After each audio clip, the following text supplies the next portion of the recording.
fayyeenuni in araaramna rakkoo tokko illee hin jiru an dhiifama nan godhaaf ammallee dhiifama godheefii jira seera qabatee jiraaf malee an takkaa galagalee dantaashii waan tokkotti dubbadhee hin beeku garuu waan nama dhiyaachaa eebu keessa wantoota amma miidiyaa irratti deemaa jiru hundumaa gaafa isheen afaaniin wal bira dhaabbanne nan sobe nan dogoggore yookiin immoo namatu haasa'e jechuu ishee arraba koorraa waa buqqaastu hin agartani abdiin akkas godhe dhiitee ulfarraa baase maaloo godhe maal akkamitti wallahi anta baaf dhiiteen beeku ulfarraa baasuudhis maal ollaan hin jiru namni hin jiru gaafa namni ulfirraa bahe calluma dheetaa dhiitame maali gowwummaan jiilummaan akkasii dhiitamee mitiiti namni tasa yoo ulfirraa bahe iyyuu ollaa meeqaa walitti dirmata baay'isee maal gowwummaan akkasii maal wallaalummaan akkasii so afaan seedhaan dhaabattee soba dubbiin kun gaafa isheen jettu garuu yeroo dhiyootti agartu an garuu isin miira keessa nagashitti nama nagashuu dhiistaniif ishee haara gochuu hin dhiisu umureera mubeeko.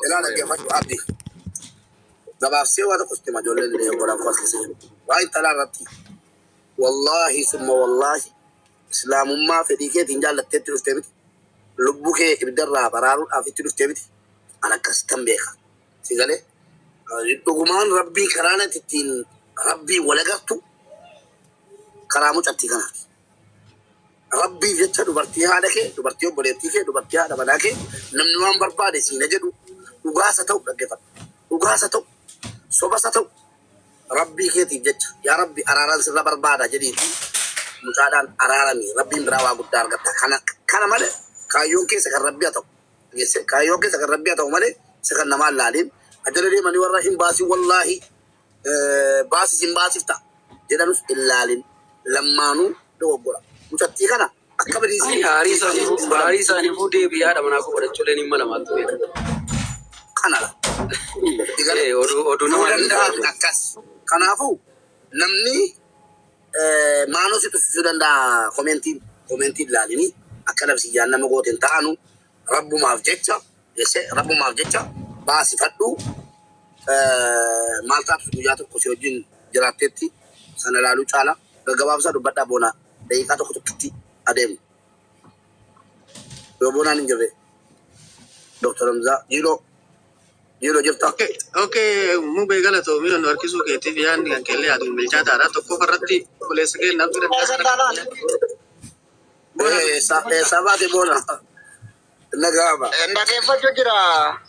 Nageeffataa jira. Afitatu kaa jedhu Jiiloo jedhu. Tokko irratti abdii raggaasaa rabbiin fayyaa teetitti si haa deebisu buleessa kee naa waan biraa walitti dhabnu shahaadaa walii qabna. Rabbiin si haa fayyisu ka achirraa itti buleessa kee na eessa yoo taatu namummaa keetii si kabanya amantaan keetii.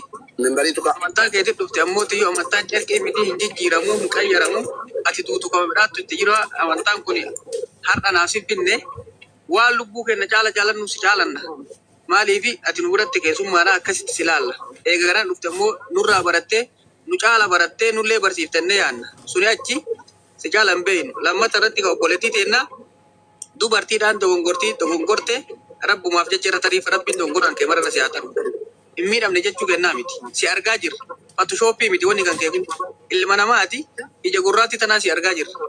Osoo kana taate illee hagam akka miidhamuun beekta. Laala ammoo miidhaman keessa rabbi sirratti hin dhiifne. Rabbiin nama ofii jaalate mukkora subhaanallaahi. Obboleessi musliimaa obboleessi kiristaanaa si bira dhaabatee sadarkaa kanaa si gahuunu namni nama ofii olii gad harkisa malee osootti nama kanaa gad taate mubaarak immaan kun kuba sin qabu. Dhuga rabbi hadda nama si godhanii nama 6,700 irratti yaada kan keessi dabarfachuun atuu gartee carra qabeessaa antaruma jedhamuu beekalatuufi haasawwan dheeressinu. Dubbii lafee qabu dubbii jajjabaa soofte galatoo bulfadha akkas namaaf kabaja kennuu dhugaadha malee ni koomentiidhaan iyyan kuni dubbii erga dubbiin baree keen shiboona dubbadha. Eegaa tokko tokko dubbadha. Boona. Hayyee akkota keenya galatooma. Waan kana hawaasni keenya akkuma Seelleen beekuun balleessinillee barreeffamaan yeroo hundumaa galatooma ulfaadha. As geenyaan jechaa deemaa jira. Waan hojjetames guyyaa tokko evidensiidhaan ragaadhaan walitti deebina. Har'a hundumti isaa darbu jenneeti. Ilmi namaa maallaqa namarra gashaa hin baasaa hojiitu jira hojjettootatu jira maalootu jira. Isa kana inshaallah walitti deebina. Akka nama barateetti miiraan haasa'uurra miira keessaa baanee nama taane haasofna jedheen dhiise waan hundumaa.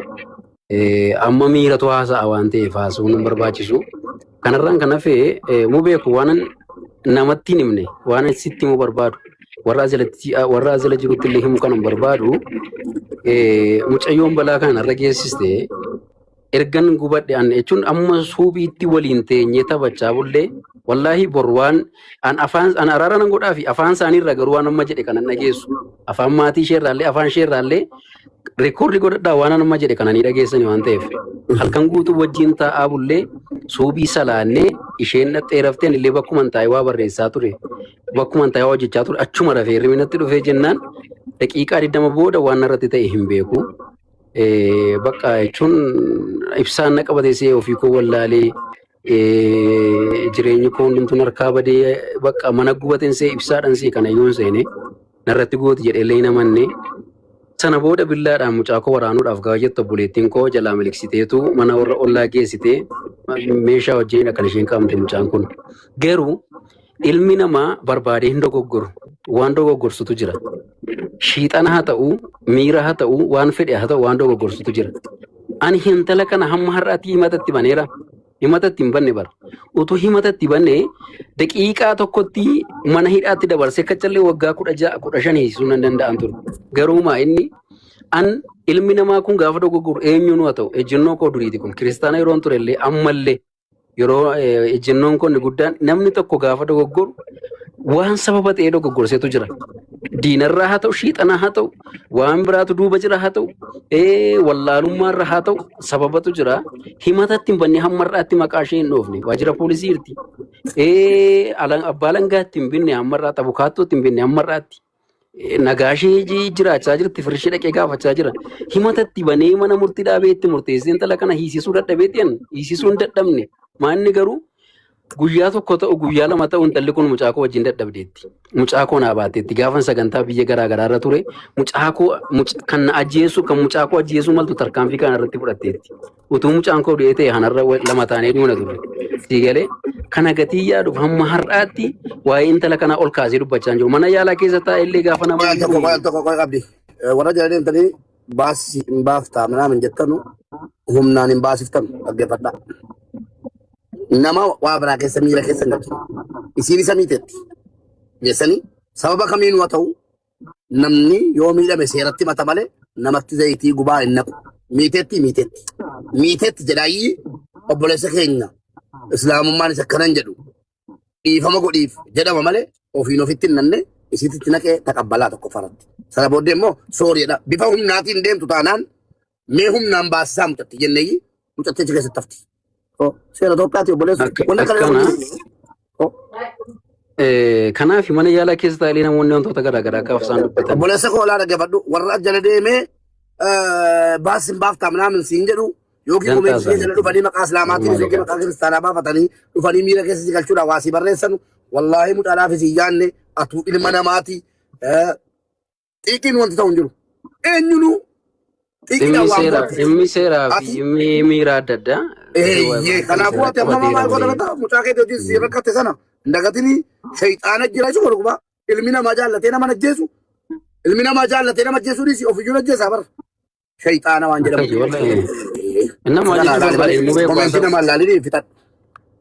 Ilmi namaa waamu ta'een dogoggora wallaalummaa haa ta'u itti fakkaatee haa ta'u dhiibbaa duubarraan jiru haa ta'u.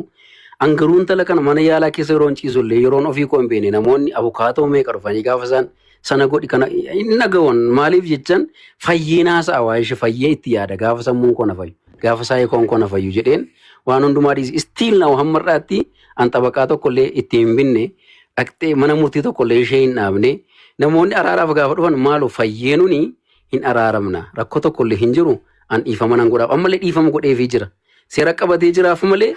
An takkaa galagalee dantaashii waan tokkotti dubbadhee hin beeku. Garuu waan nama ajaa'ibu keessa wantoota amma miidiyaa irratti deemaa jiru hundumaa gaafa isheen afaaniin wal bira dhaabbanne nan sobe nan dogoggore yookiin immoo namatu haasa'e jechuu ishee arraba koorraa waa buqqaastu hin agartani. Abdiin akkas godhe dhiitee olfarraa baase maaloo godhe maal akkamitti wallaahi an tabaaf dhiitee hin beeku olfarraa baasuu dhiise maal ollaan hin jiru namni hin jiru gaafa namni olfirraa ba'e calluma dheetaa dhiitame maal gowwummaa jiilummaan akkasii. Dhiitamee mitiiti namni tasa yoo olfirraa ba'e yuume ollaa meeqaa walitti hirmata baay'isee maal gowwummaan akkasii maal wallaalummaan akkasii so afaan seedhaan dhaabattee soba dubbiin kun gaafa ishiin jettu garuu yeroo dhiyootti agartu. An garuu isin miira keessa nagashitanii nagashuu dhiistaniif ishee Ela araara abdi, gochuu hin wai dhiisu. tala ati watu kasitti mu. Ela dhaggeeffadhu abdi.